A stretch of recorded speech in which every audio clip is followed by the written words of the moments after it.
नजर उतरी और जिन भी माताओं को ऐसा लगता है कि हमारे बच्चों को नजर लग गई है, लगती है ना, छोटे छोटे से बालकों को हमें लगता है जरा बालक का स्वास्थ्य खराब, अरे इसको नजर लग गई। तो जब हमें ऐसा अनुभव हो कि हमारे बच्चों को नजर लग रही है तो हमें क्या करना चाहिए? हमें वही करना चाहिए जो मैया यशोदा ने किया। बालकों की नजर उतारे, गोधूली लगाकर भगवान के नाम को याद करके गौ माता के चरणों की धूली अपने बालक के सभी अंगों पर लगाए, गौ माता की पूंछ से झाड़ा दे, संभव हो तो गौमूत्र से शुद्धि कर। और एक बात कि जिन भी माताओं को ऐसा लगता है कि उनके बालक पर, उनकी संतान पर कोई संकट आ रहा है, तो संत जन ये कहते हैं, भागवत हमारी ये कहती है कि भागवत के 10वें स्कंद में 6वें अध्याय में महाराज, ये जो पूतना उद्धार की कथा है महाराज, ये 22वें श्लोक से लेकर 29वें श्लोक तक, 10वां स्कंद 6वां अध्याय 22वें से लेकर 29वें श्लोक तक, ये जो पूतना उद्धार का प्रसंग श्री सुखदेव जी ने कहा है, इसे बाल रक्षा स्तोत्र भी कहते हैं। तो जो माताएं भी पढ़ सके वो अपनी संतान की रक्षा के लिए इस बाल रक्षा स्तोत्र का पाठ करें, भगवान उनकी संतानों की अवश्य ही रक्षा करेंगे।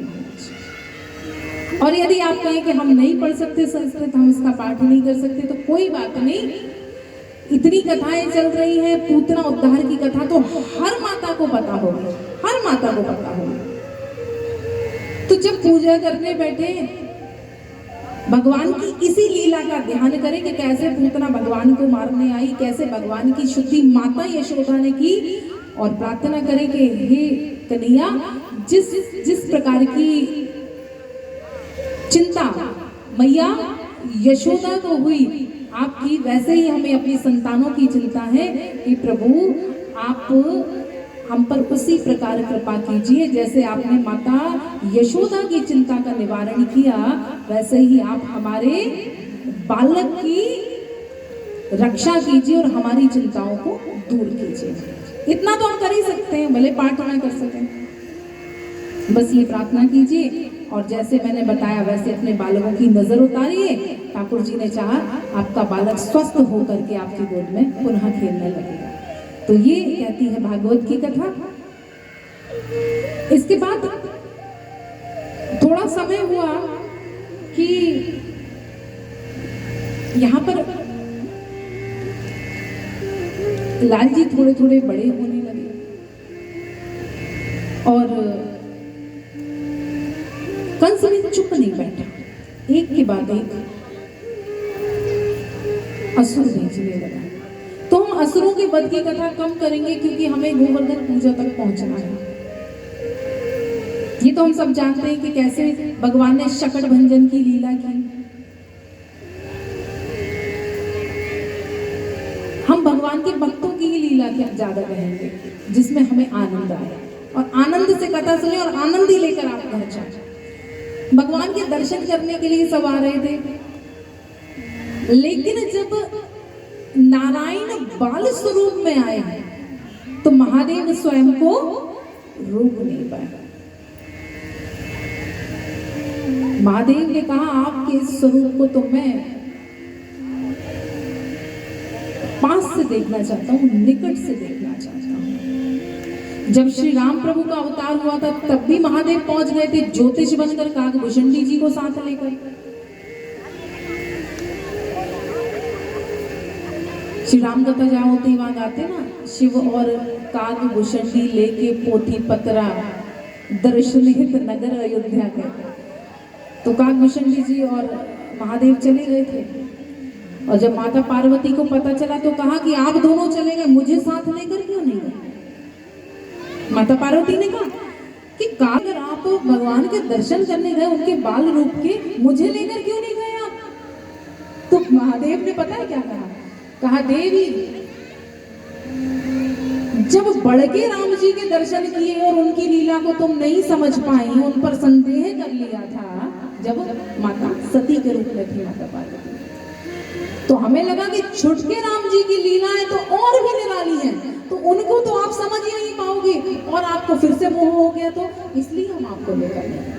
तो भगवान ने द्वापर में विचार किया कि हम इस बार अकेले जाते, ना काकुशंडी जी को ले जाते, नहीं तो फिर बोलेगी पार्वती के हमको नहीं लेके गए। और जब राम जी के चरित्र को नहीं समझ पाई सती, तो कृष्ण जी का चरित्र तो और भी विचित्र है। क्या कहते हैं? श्री राम चरित्र परम पवित्र और श्री कृष्ण चरित्र परम विचित्र। इतना विचित्र है, इसको तो समझना और भी ज्यादा कठिन है महाराज। तो कहा आप किसी को साथ नहीं ले जाते, चलते हैं अपन। तो महादेव ने कहा कैसे जाएं, सब लोग तो हमारा स्वरूप जानते हैं। महादेव ने विचार किया स्वरूप बदल लेते हैं। अब महादेव तो है भोले ही ना, भोला भंडारी, स्वरूप बदला तो कैसे बदला? भस्मी रंगा ली और राख महाराज लपेट ली अपने शरीर पर, जटाएं खोल ली, कानों में महाराज आभूषण पहन लिए, बिच्छू धारण कर लिए भगवान, शरीर पर कांतरे चल रही हैं। और आज मैया ने कन्हैया को स्नान कराया, छोटी सी चोटी बांधी कन्हैया को, घुंघराले घुंघराले से केश और चोटी जब बांधी मैया ने, उसमें मयूर पंख लगाया, तो कन्हैया की शोभा महाराज कोई भी कभी अपनी लेखनी से लिख नहीं सकता महाराज, वर्णन नहीं की जा सकती। घोटू तक मैया ने काजल लगा दियो। अच्छा, घोटू तक काजल कौन समझता है यहाँ? तुम तो खैर समझती ही होगी, तुम तो जानती हो सब। अच्छा, और कोई समझता है या घोटू तक काजल किसको कहते हैं? अच्छा, अपने अपने लाल के, अपने बच्चों की आंखों में काजल सबने लगाया होगा। अच्छा, किस किसने नहीं लगाया ये बताओ? कैसी महिला, बच्चों को काजल लगाया कि नहीं लगाया? हाँ लगाया ना, सबने लगाया होगा। ऐसा कोई होगा वो काजल लगाने के बाद फिर हाथ में भी बिंदी, न पाँव में भी बिंदी, और इधर चंदा, सब करते हैं। आजकल की तो बहू नहीं कर लेती थी, कहती इन्फेक्शन हो जाएगा, लेकिन पहले तो होता था। और उसी में जब बच्चा अच्छे से काजल लगा और ऐसे ऐसे मल ले आके, तो कितने सुंदर लगते छोटे छोटे वाले। तो ऐसे ही भैया ने घोटू यानी कि यहाँ तक मोटा मोटा सा काजल लगा दिया।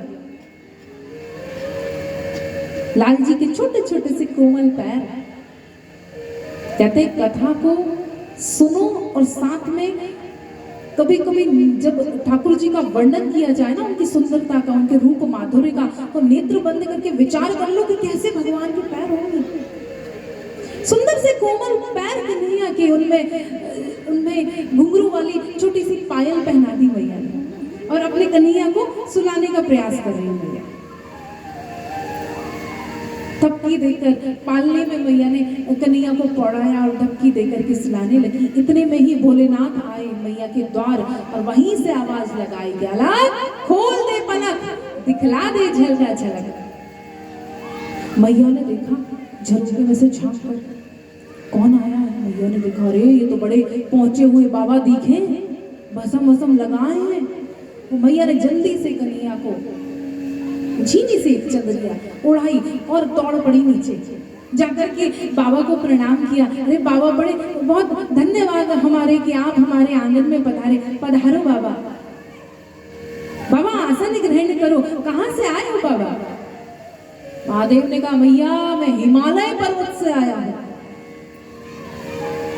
मेरे गुरु ने आदेश दिया है कि तेरे घर एक विलक्षण गुण वाला लाला का जन्म हुआ है, बस उसी के दर्शन करते आए हैं। मैया ने कहा, बाबा मेरा लाला तो अभी सो रहा है, बड़ी मुश्किल से सुला के आई हूं।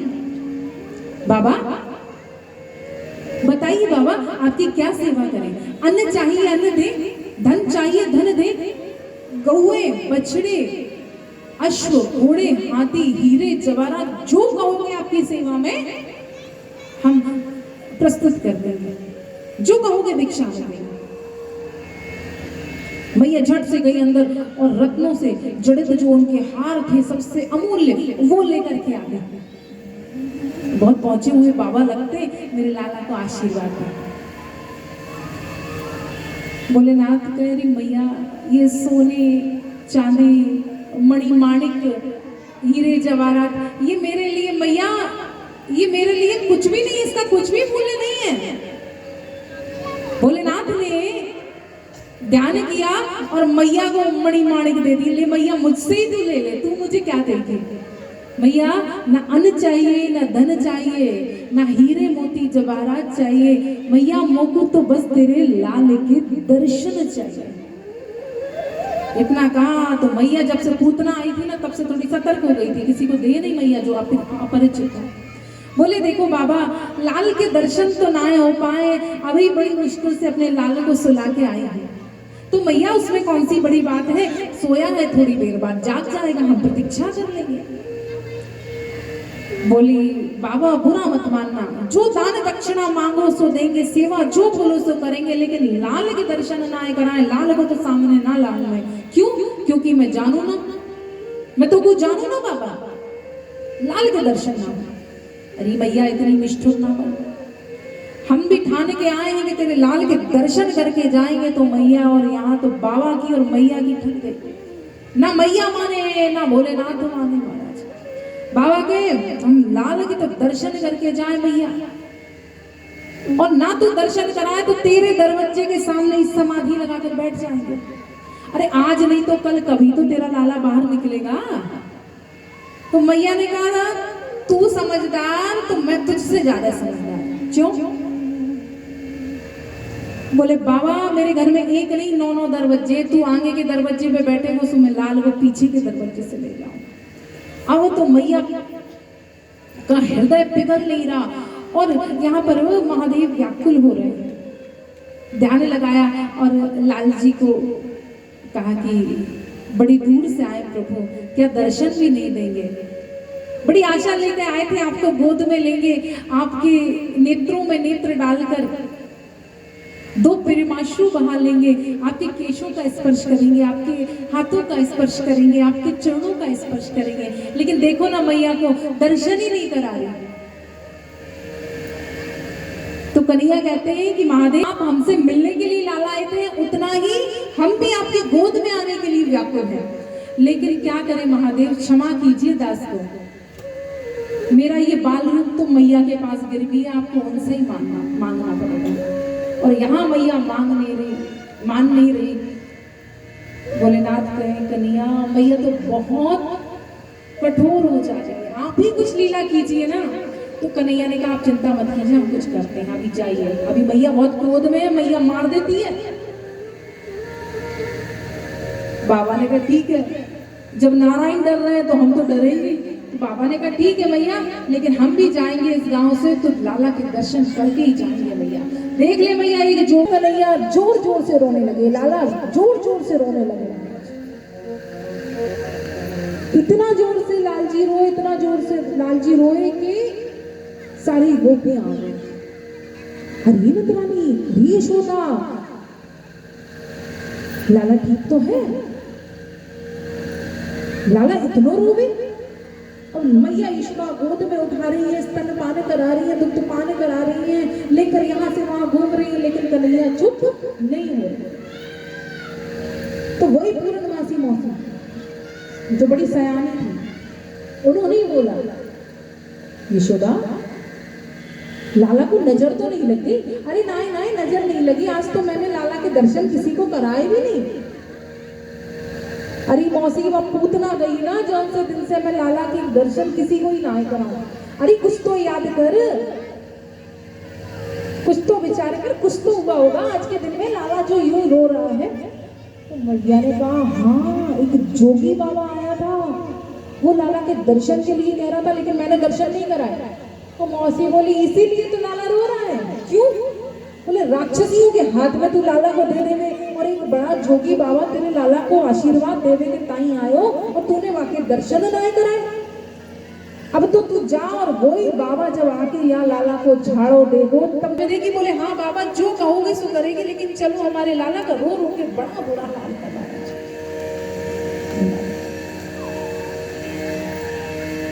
बाबा गए और ज्यों ही कन्हैया ने बाबा को देखा, भोलेनाथ को देखा, ऐसा लगा जैसे कि कन्हैया को उनकी प्रतीक्षा न जाने कितने वर्षों से। दोनों ने एक दूसरे को देखा महाराज, अद्भुत मिलन है इनका, क्योंकि दोनों ही एक दूसरे के स्वामी हैं, दोनों ही एक दूसरे के सेवक हैं और दोनों ही एक दूसरे के सखा हैं महाराज। इतना प्रेम है, कहते हैं हरिहर में कोई अंतर है ही नहीं महाराज। उन्होंने अपनी एकात्मता को दर्शाने के लिए हरिहर स्वरूप लिया, जिसमें आधे स्वरूप में भगवान श्री हरि हैं और आधे स्वरूप में महादेव। जैसे भगवान का अर्धनारीश्वर स्वरूप है महादेव का, ऐसे ही भगवान ने हरिहर स्वरूप भी लिया, ये बताने के लिए कि भोलेनाथ और श्री हरि एक ही हैं, वो दो नहीं है महाराज। कन्हैया भोलेनाथ को देखते ही चुप हो गए। आकर भोलेनाथ ने कहा मैया हमारी गोद में कन्हैया को दे दो। और जो भोलेनाथ उन्हें गोद में ले, सो भोलेनाथ पीछे उनके सर को पहले लहराए आगे, तो मैया झट से पीछे गए। भोलेनाथ कहे चुपचाप क्यों नहीं बैठते? बोले सिर्फ आप ही दर्शन करेंगे, हम दर्शन नहीं करेंगे। तो बोले ऐसे लहरा लहरा के आगे आओगे ना तो मैया ना तोको दर्शन कराएगी ना मुझे दर्शन कराएगी, कन्हैया को लेके भाग जाएगी। इसलिए शांति से बैठे रहो, एक बार मैया में गोद में दे कन्हैया को, फिर खूब दर्शन करना। मैया ने जैसे तैसे अपने हृदय पर पत्थर रख के कन्हैया को, लाल जी को, हमारे कन्हैया तो हम आप कह रहे हैं, अभी तो नाम रखाया क्या है, बाबा को दिया। और लाल जी को जैसे ही बोले बाबा ने अपने हाथों में जैसे गोद में लिया, तो बोले बाबा के नेत्रों से अश्रुधार करके कन्हैया कितने सुंदर, लाल जी कितने सुंदर। प्रभु वैसे तो आप मोहन हैं ही, लेकिन इस युग में आपका सही नाम रखाया है कर्ष्यति, जो भक्तों के चित्त का आकर्षण कर ले। कर्ष्यति इति कृष्णा, आप सबके चित्त का आकर्षण कर ले महाराज। मेरा भी चित्त आकर्षित आपने कर लिया है, आपने सच में वास्तविकता में आपका सही नाम है। नेत्रों से अश्रुधार बह रही प्रसन्नता में यहाँ भोलेनाथ ने स्तुति की है महाराज। और भगवान भोलेनाथ के पास जाकर प्रसन्न हो गए। मैया ने कहा अरे बाबा मेरो लाला मेरे ही पास रोवे और तेरे पास जाके ऐसो खुश होवे जैसे मैं ना है तू जाकी मैया हो। तो अब ये बता कि तेरे जाने के बाद मेरा लाला ऐसे ही प्रसन्नचित्त रहे, ऐसा उपाय बता के जा। तो बाबा ने कहा कि मैया तेरे घर के बाहर हमारा एक मंदिर, हमारे एक मड़िया बनवा दिए, ताकि हमें तुम्हारा बाबा, हमें तुम्हारा लाला देखता रहे और तुम्हारे लाला के दर्शन हमें होते रहे। और आइए नंद बाबा ने वैसे ही किया और लाला प्रसन्नचित्त रहने लगे। और भक्त भी बड़े भाव से गाते हैं कि बड़े रसिक जन कहते हैं कि ऐसा नगर में जो भी आया।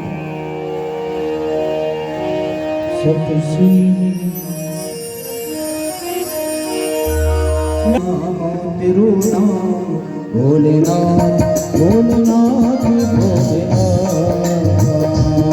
भोलेनाथ भोलेनाथ भोलेनाथ नगर में जो आया यशोदा के घर आया, एक कोई समझ न पाया अजब है तेरी माया, सबसे बड़ा है मेरा भोलेनाथ भोलेनाथ भोलेनाथ भोलेनाथ।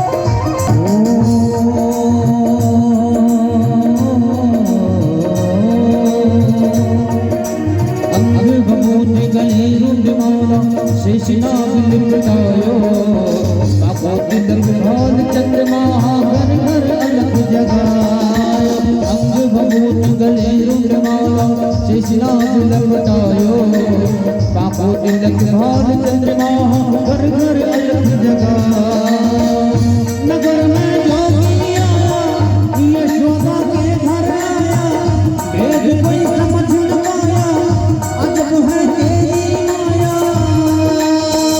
सबसे बड़ो है तिरुनाथ तिरुनाथ भोलेनाथ भोलेनाथ भोलेनाथ भोलेनाथ भोलेनाथ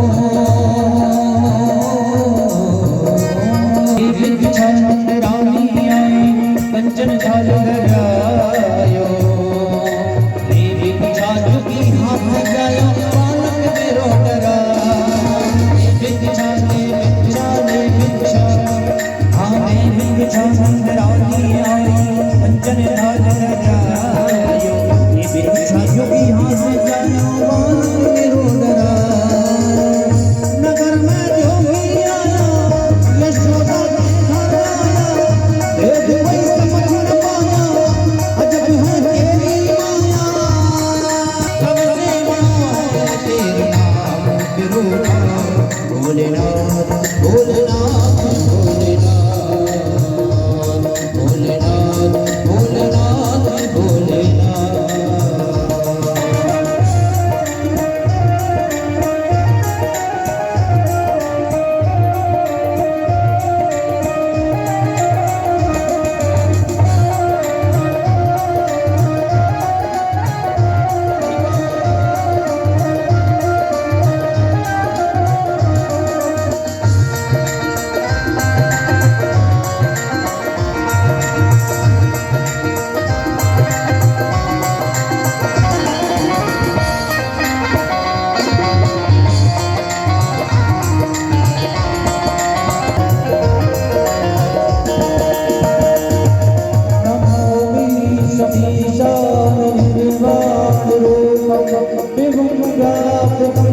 ब्रह्मवेदं स्वरूपं निजं निर्गुणं निर्विकल्पं निरीहं चिदाभासवासं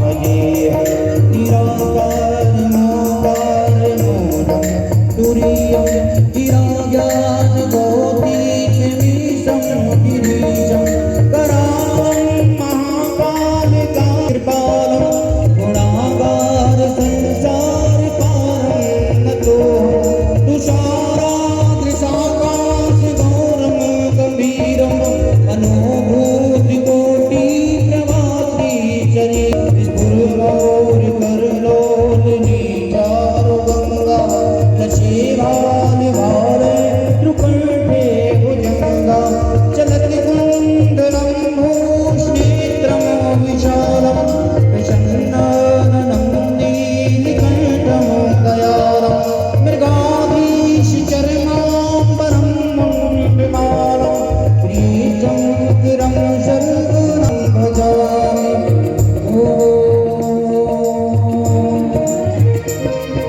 पंचवीर परिक्रमा पंचवीर परिक्रमा गई लक्ष्मीनाथ बजाय सूरदास बलिहारी बनी जुग जुग जिया पंचवीर परिक्रमा गई लक्ष्मीनाथ बजाय सूरदास बलिहारी बनिया ओ भैया जुग जुग जिया नगर में जो भी आया यशोदा के घर आया भेद कोई समझ न पाया अजब है तेरी माया सबसे बड़ो है तिरुनाथ तिरुनाथ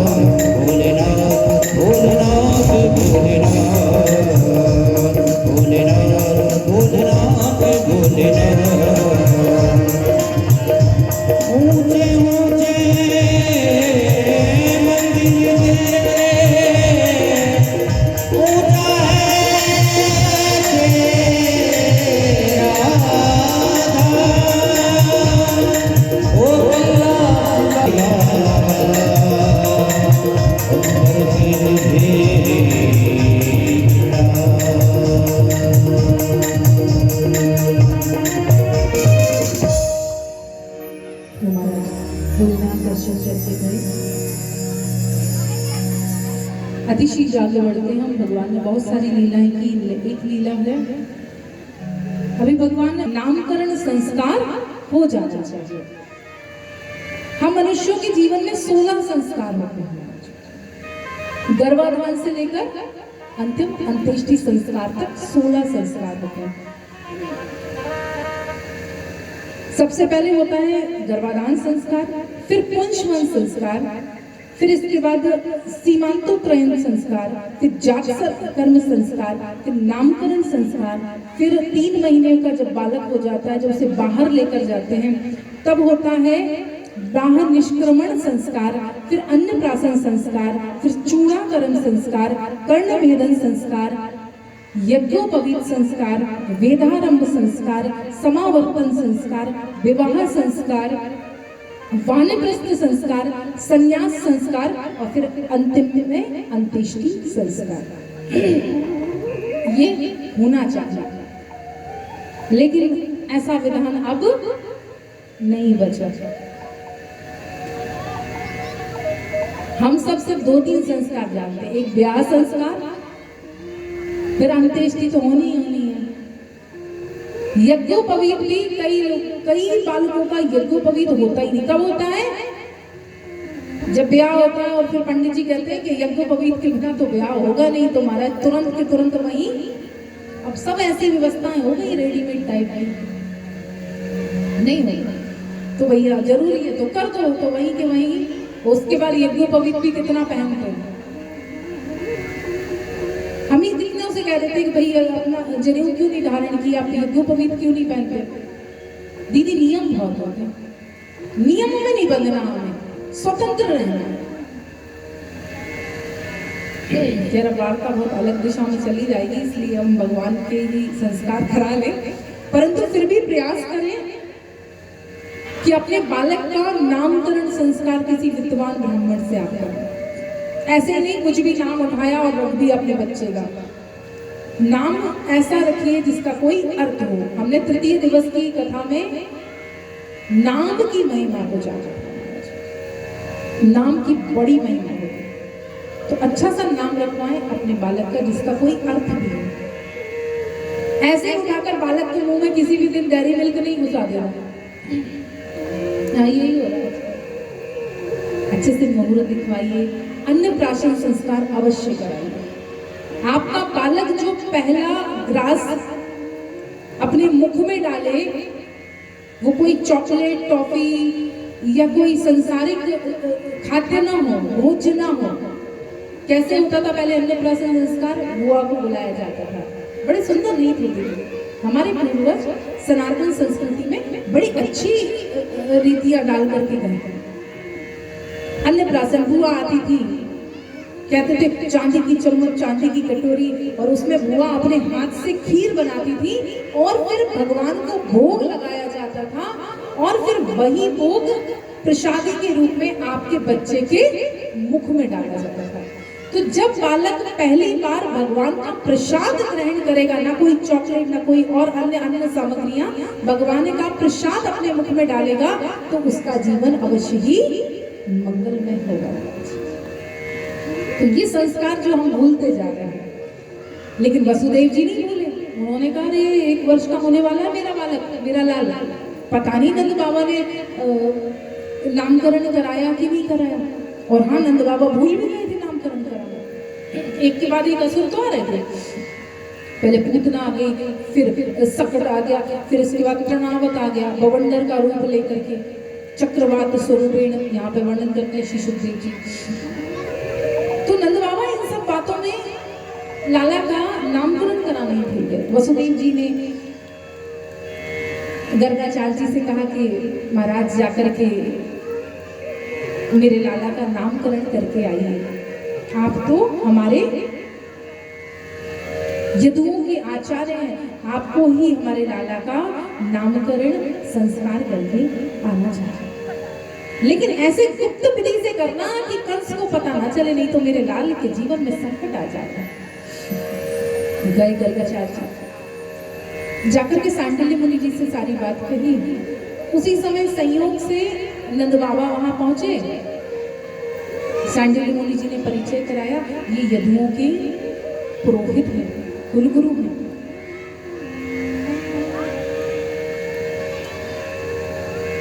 यहाँ पर वसुदेव जी ने कहा, वसुदेव जी के कहने पे चले तो गए बाबा, लेकिन अब नंद बाबा से कैसे कहें कि अपने बच्चों का हमसे कराओ नामकरण।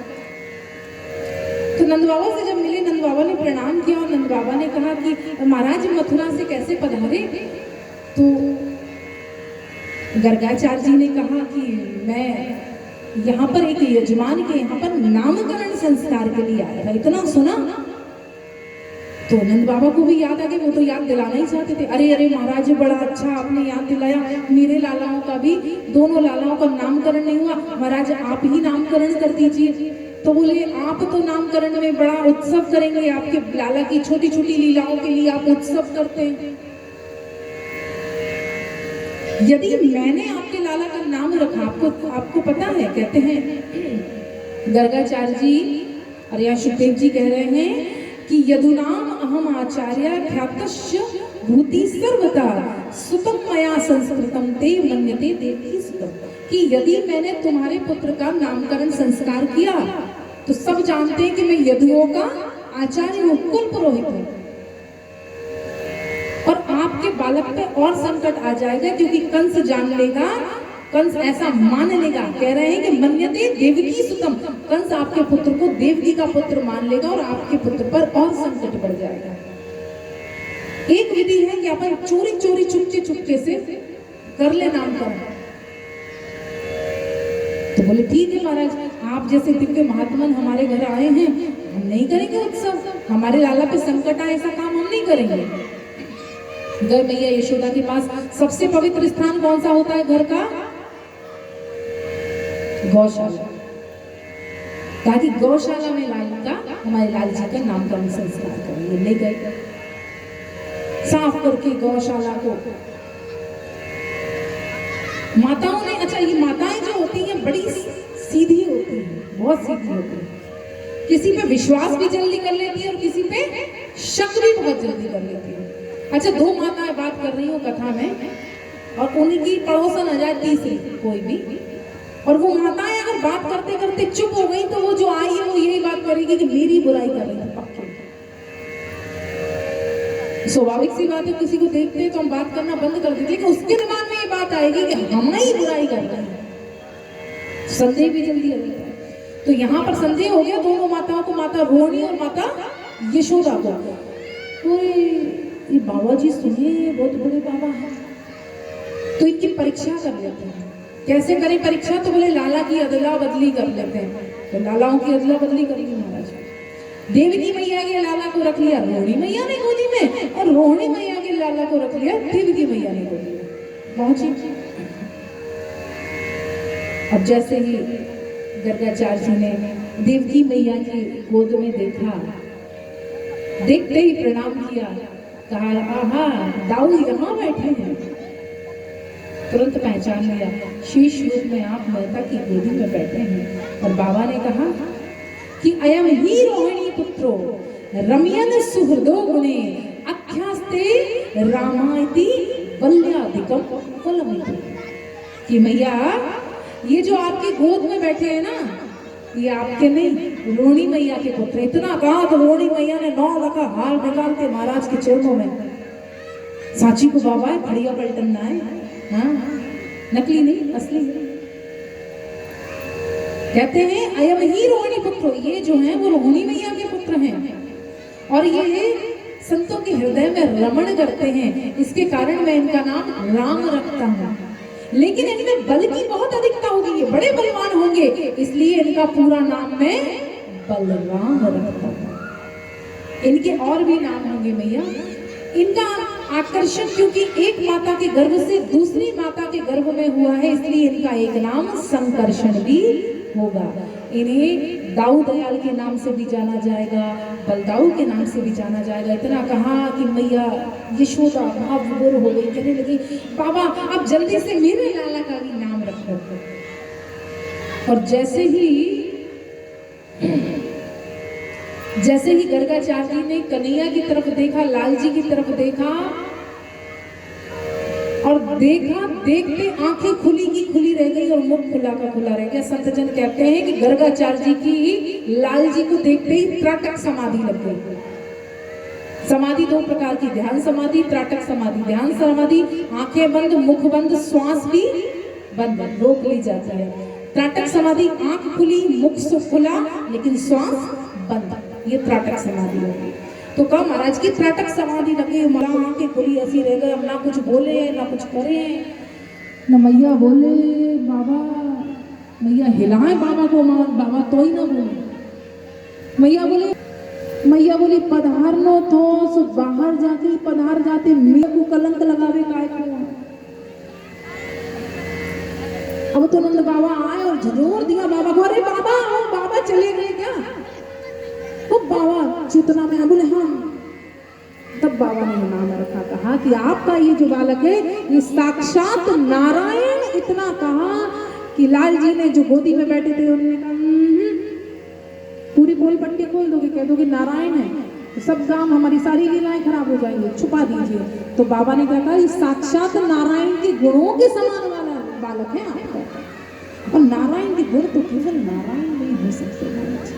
मैया इतनी सीधी, मैया की कुछ समझ में नहीं। बोले अरे माई तेरा ये लाला बड़ा विलक्षण है, तेरा ये लाल जो है हर युग में जन्म लेता है मैया। मैया ऐसे टुकुर टुकुर देखे ही कहा बोल रही। कहते हैं गर्गाचार्य जी के आसन वर्णा स्त्रियो भाषा ग्रहतो नु युगम तनु शुक्लो रक्त स्ततो तथा पीता इदानी कृष्णताम बता। यरी मैया पहले जब युग में उन्होंने जन्म लिया तो इनका शुक्ल वर्ण था, इसके बाद जब ये प्रकट हुए तो इनका रक्त वर्ण हुआ, फिर जब ये प्रकट हुए तो इनका पीत वर्ण हुआ।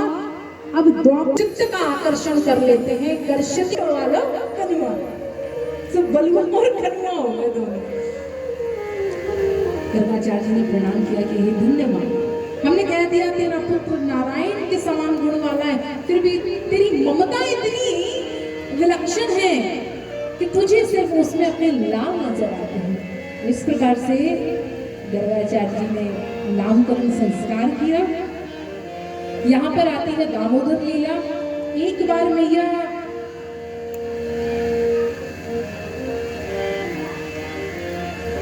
अपने अन्य कार्यों में कहेंगे, घर के अन्य कार्यों में दासियों को लगा करके आज मैया ने कहा कि अपने बालक के लिए मंथन, दधी का मंथन मैं स्वयं करूंगी, माखन खुद निकालूंगी।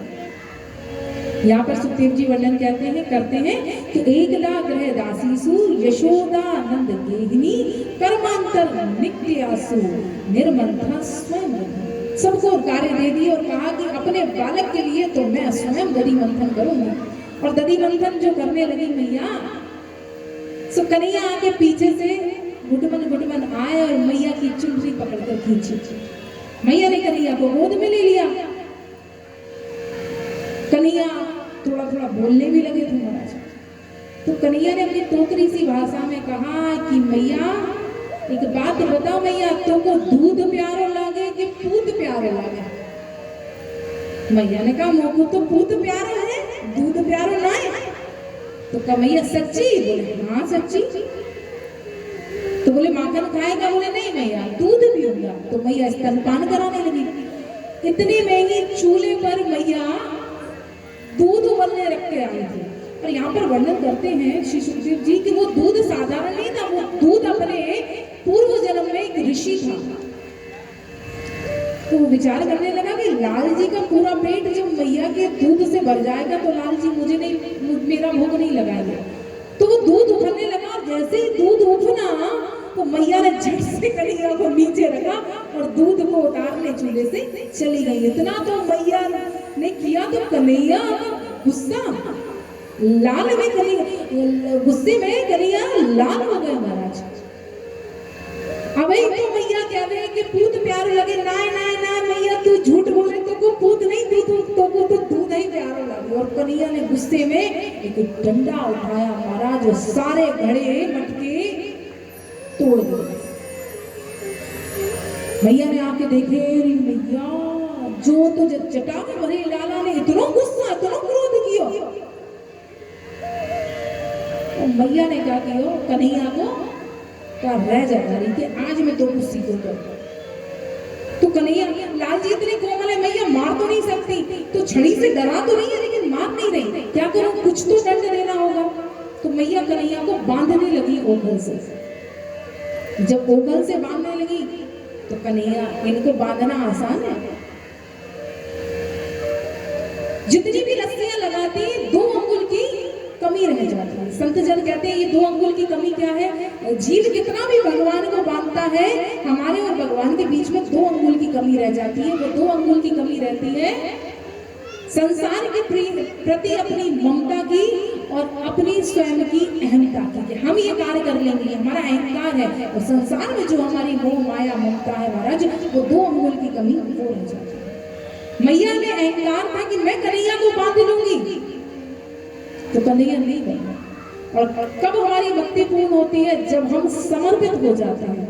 तो मैया जब थक गई, हार गई, तो चुप करके बैठ गई और कहने लगी अब तू ही बता कन्हैया, मैं तुझे कैसे बांधूं, उनसे ही पूछो कि कैसे बांधोगे, हम नहीं बांध सकते। तो कन्हैया ने कहा मैया तुम कुछ बांधो चाहे, बोले हाँ मैं बांधना चाहती हूँ। ठीक है मैया। स्वयं कन्हैया ने ओघल से स्वयं को बांधा और मैया चली गई बांध करके कन्हैया को अपने दूसरे कार्य करने पलघट पर। और यहाँ पर कन्हैया ने, जल्दी जल्दी आगे बढ़ते, कथा बहुत है, यहाँ पर कन्हैया ने ओघल से तो बने थे, चलते चलते कन्हैया घुटमन चलते चलते कन्हैया कहाँ पर पहुंच गए, आंगन में। और वहां पर थे 2 वृक्ष। कन्हैया ने ओघल को पटक लिया और महाराज ओघल से धक्का मार मार के वो यमलार्जुन के दोनों वृक्षों को तोड़ दिया। उनमें से 2 दिव्य पुरुष वहां पर प्रकट हुए। वो भगवान की स्तुति करने लगे। उन्होंने अपने पूर्व जन्म की कथा बताई महाराज के हम कुबेर के पुत्र हैं, नल कुबेर और मणिग्रीव। हमने संत का अपमान किया और हमें देवर्षि नारद का अपमान कर दिया था, उन्होंने हमें श्राप दिया। और जब हमने उन्हें